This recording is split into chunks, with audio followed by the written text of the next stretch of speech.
और बूंदी के पास तो एक ऐसा सीलोदा तीर्थ क्षेत्र जो बनने जा रहा है, जो ये खंडहर होकर के समाप्त हो चुका था, और उसमें वो बहुत बड़ा चमत्कार कहलाता है। कोई व्यक्ति वेंटिलेटर पे जाकर लौट आए तो कहते भैया बहुत बहुत चमत्कार हो गया। डॉक्टर ने भी कह दिया भाई लौटना संभव नहीं है, लेकिन फिर भी लौट आया। सीलोदा तीर्थ क्षेत्र ऐसा ही समाप्त होने वाला तीर्थ साहब, जिस पर वेंटिलेटर लग चुका था। मैंने भी हथियार डाल दिए थे और मैंने भी सोच लिया था भाई मैं वहीं बैठा हूँ, 3 दिन हो गए बैठे हुए और मैं कुछ बोल ही नहीं पा रहा। महाराज जी कुछ क्षेत्र के संबंध में बोलो, हम आपको, मेरे मुंह से ही नहीं निकल रहा। क्या निकले वहां, उसमें दम ही नहीं। नाड़ी पकड़ी तो नाड़ी गायब, नाड़ी पकड़ी तो नाड़ी गायब, हार्ट देखा तो हार्ट की पंपिंग गायब, गर्मी देखी तो पूरा क्षेत्र ठंडा पड़ा है,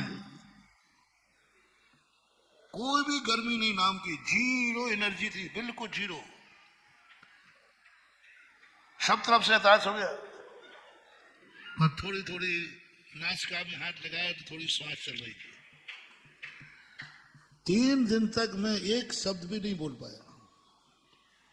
यानी कि भैया बहुत कठिन है, मैं इस क्षेत्र का विकास नहीं कर पाऊंगा। लेकिन भावना तुम लोगों की थी और मेरी भी थी। फिर उसके बाद मैंने कहा कि एक मुझे ध्यान आ गया कि जब किसी को हार्ट की बीमारी हो जाती है, कोई साधन ना हो, तो कहा मुंह से हवा दो, ऐसे और हार्ट पे दबाओ। ये मैंने किसी डॉक्टर से सुना था कि आकस्मिक में किसी को अटैक आ जाए, कुछ हो, हमारे पास कोई साधन नहीं है, तो उसके मुंह से मुंह लगा करके अपनी क्या दो, हवा दो। और मैंने उसी चीज को अपना करके मैंने सम्मेद शिखर की माटी मंगवाई, और सम्मेद शिखर की माटी से जब हवा दी तो एक रात के अंदर जीरो से हट करके 10,000 पर एनर्जी पहुंच गई। जीरो थी पूरी। और मैंने सम्मेद शिखर की माटी को मैंने कहा वो लाओ तो मैं देखता हूँ। 2 दिन के अंदर वो लेके आ गए, और जब उसकी स्थापना की, एक 24 घंटे के अंदर 10,000 एनर्जी। यानी पहला चमत्कारी क्षेत्र है जिसकी नब्ज गायब हो गई हो, पंप गायब हो गई हो, और जो ठंडा पड़ गया हो फिर भी वो जीवित हो गया। इसका अर्थ है वह क्षेत्र कितना बड़ा अतिशयकारी है, इतनी विपदा से भी निकल करके बाहर आ गया। और जो वस्तु जितने संकट से निकल के बाहर आती है वह उतना ही अतिशयकारी और एनर्जी दायक होता है। जैसे एक दो बार हमने कहा पारसनाथ का, क्योंकि वो संकट से निकल के आए, इसलिए आज भी वो अतिशयकारी। तो सीलोदय तीर्थ क्षेत्र, उसका नाम हमने दिया सीलोदय तीर्थ क्षेत्र। और वो सीलोदय तीर्थ क्षेत्र वस्तुतः एक अपने बहुत निकट समय में एक बहुत बड़ा तीर्थ क्षेत्र बनने वाला है।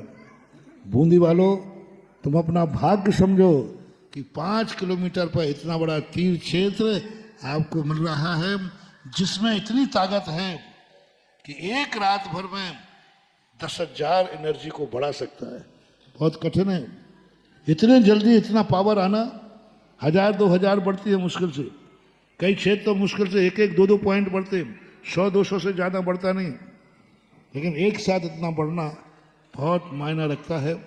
और बूंदी वालों को अवभाग्य मान करके मैं तो कहता हूँ सारे बूंदी वाले अपने मंदिरों में तो करें अभिषेक, और एक टाइम का सारी बूंदी सीलोदा तीर्थ क्षेत्र में जाके विधान करे।